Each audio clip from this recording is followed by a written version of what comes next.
పాలకుర్తి కాంగ్రెస్లో కలకలం రేపుతోంది. పాలకుర్తి ఎమ్మెల్యే యశస్విని రెడ్డి అత్త ఝాన్సీ రెడ్డి పెత్తనం ఎక్కువవుతోందని కాంగ్రెస్ శ్రేణులు విమర్శిస్తున్నాయి. ఓ ఎమ్మెల్యే మీ అత్త మాకొద్దు అంటూ మండిపడుతున్నారు. పేరుకే యశస్విని రెడ్డి ఎమ్మెల్యే, పెత్తనం మాత్రం ఆమె అత్తగారిదే రెడ్డి అంటూ ఆరోపిస్తున్నారు. దేవరొప్పల మండలం పార్టీ అధ్యక్షుడు కృష్ణమూర్తి తొలగింపుతో గాంధీ భవన్ ముందు నిరసనకు దిగారు కాంగ్రెస్ పార్టీ శ్రేణులు. మరోవైపు ముఖ్యమంత్రి రేవంత్ రెడ్డిపై మాజీ పీసీసీ అధ్యక్షులు విహెచ్ ఫైర్ అయ్యారు. బీఆర్ఎస్ పీడ పోయిందన్న రేవంత్ రెడ్డి ఇప్పుడు మళ్లీ ఎందుకు ఆ పార్టీ వాళ్లను మన పార్టీలో జాయిన్ చేసుకుంటున్నారని ప్రశ్నించారు. ప్రజలు బీఆర్ఎస్ వద్దని కాంగ్రెస్ను గెలిపించారని మళ్లీ వాళ్లను మన పార్టీలో జాయిన్ చేసుకోవడం ఏంటని విహెచ్ మండిపడ్డారు. ఇన్నేళ్ల నుండి కష్టపడుతున్న కాంగ్రెస్ పార్టీ వాళ్లకు న్యాయం చేయకుండా మనపై కేసులు పెట్టిన వాళ్లకు టికెట్లు ఇవ్వడం ఏంటని అన్నారు విహెచ్. రేవంత్ రెడ్డిలో మార్పు రావాలని విహెచ్ సూచించారు. రైట్, దీనిపై మరింత సమాచారాన్ని మా ప్రతినిధి నాగేంద్ర అందిస్తారు. నాగేంద్ర. థ్యాంక్ యూ మూర్తి. కాంగ్రెస్లో కలకలం మొదలైందంటే అవుననే చెప్పాలి. వరుసగా ఒకవైపు కాంగ్రెస్కి సంబంధించినటువంటి నేతలంతా కూడా ఆ పార్టీ ఆ తీరు, అదేవిధంగా మరొకవైపు సీఎంకి సంబంధించినటువంటి వ్యవహార శైలిపైన కాంగ్రెస్ నేతలంతా కూడా వరుసగా విమర్శలు చేస్తున్నారు. దానిలో భాగంగానే ప్రధానంగా మాజీ పీసీసీ అధ్యక్షులైనటువంటి విహెచ్ సీఎం పైన ఫైర్ అయ్యారు. బీఆర్ఎస్కి సంబంధించినటువంటి నేతల్ని ఏ విధంగా కాంగ్రెస్ పార్టీలోకి తీసుకుంటారు, ప్రజలంతా కూడా బీఆర్ఎస్ పార్టీని ఓడించి కాంగ్రెస్ ప్రభుత్వానికి అవకాశం ఇస్తే బీఆర్ఎస్ పార్టీలో ఉన్నటువంటి నేతలంతా కూడా కాంగ్రెస్లో ఉన్నటువంటి కార్యకర్తలందరిపైన కేసులు పెట్టి ఇబ్బంది పెట్టినటువంటి వారిని అందరినీ కూడా ఏ విధంగా పార్టీలోకి తీసుకుంటారంటూ కూడా ప్రస్తుతం విహెచ్ ప్రశ్నిస్తున్నారు.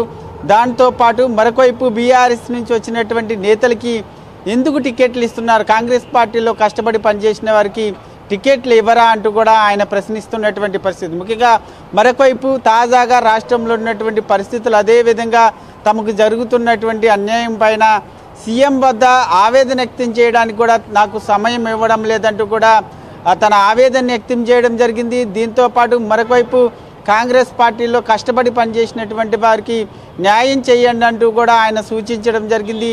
దీంతోపాటు మరొకవైపు విహెచ్ మాట్లాడుతూ కాంగ్రెస్ పార్టీకి సంబంధించినటువంటి అంశంలో గతంలో మీరు పీసీసీ అధ్యక్షులుగా ఎన్నికైనప్పటి నుంచి కాంగ్రెస్ పార్టీని బలోపేతం చేశారు, మీరు సీఎంగా ఎన్నికయ్యారు. ఇప్పుడు ప్రస్తుతం కాంగ్రెస్ పార్టీలో ఉన్నటువంటి వారికి న్యాయం చేయండి, ఇతర పార్టీల నుంచి వచ్చి వారిని తీసుకొని కాంగ్రెస్ పార్టీకి అన్యాయం చేయొద్దనేటటువంటి అంశాన్ని కూడా ఈ సందర్భంగా ఆయన ప్రస్తావించడం జరిగింది. దీంతోపాటు మరొకవైపు కాంగ్రెస్ పార్టీలోకి ఎవరైనా రావాలనుకుంటే వాళ్ళే మీ దగ్గరికి వస్తారు, సీఎంగా ఉన్నటువంటి మీరు ఇతర పార్టీలకు సంబంధించినటువంటి నేతల ఇళ్ల వద్దకు వెళ్ళొద్దంటూ కూడా ఆయన ఈ సందర్భంగా సూచించడం జరిగింది.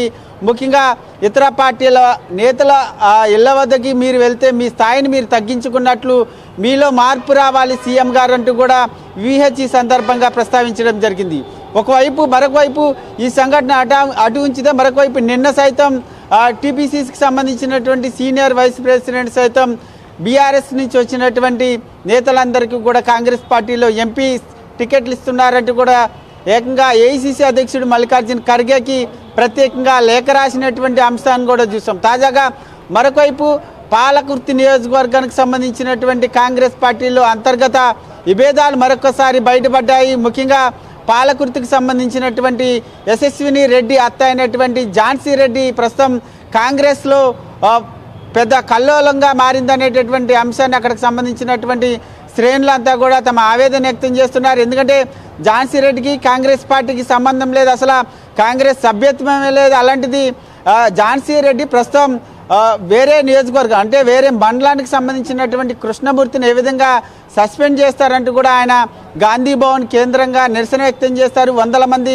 గాంధీ భవన్కి తరలి వచ్చి ఝాన్సీ రెడ్డి అరాచకాలను కాంగ్రెస్ పార్టీ అరికట్టాలి, యశస్విని రెడ్డి అండ చూసుకొని ప్రస్తుతం ఆమె అత్త అయినటువంటి ఝాన్సీ రెడ్డి అరాచకం కాంగ్రెస్ పార్టీలో రోజు రోజుకు పెరిగిపోతుంది. ఆమె మండల అధ్యక్షుల్ని సస్పెండ్ చేయడమే కాదు, అదేవిధంగా కొంతమందికి సోకాజ్ నోటీసులు ఇచ్చారు. ముఖ్యంగా ఎర్రబల్లి దయాకర్కి సంబంధించినటువంటి కోవట్లందరికీ కూడా ఆమె వత్తాసు పలుకుతున్నారంటూ కూడా ఆమె పైన ప్రస్తుతం గాంధీ భవన్లో పీసీసీ వర్కింగ్ ప్రెసిడెంట్ అయినటువంటి అదేవిధంగా ఎమ్మెల్సీ అయినటువంటి మహేష్ కుమార్ గౌడ్కి ఫిర్యాదు చేసినటువంటి పరిస్థితి కనిపిస్తుంది. ముఖ్యంగా కాంగ్రెస్లో రోజు రోజుకి ఒకవైపు సీఎం మీద అదేవిధంగా కాంగ్రెస్ రాష్ట్ర నాయకత్వం మీద కొంతమంది తమ ఆవేదన వ్యక్తం చేస్తున్నారు. కాంగ్రెస్ పార్టీలో మేము కష్టపడి పనిచేస్తే మాకు టికెట్లు ఇవ్వడం లేదు, సరైనటువంటి ప్రాధాన్యత ఇవ్వడం లేదంటూ కూడా కాంగ్రెస్ శ్రేణులు అదేవిధంగా కొంతమంది నాయకులంతా కూడా తమ ఆవేదన వ్యక్తం చేస్తున్నటువంటి పరిస్థితి అయితే కనిపిస్తుందని చెప్పాలి.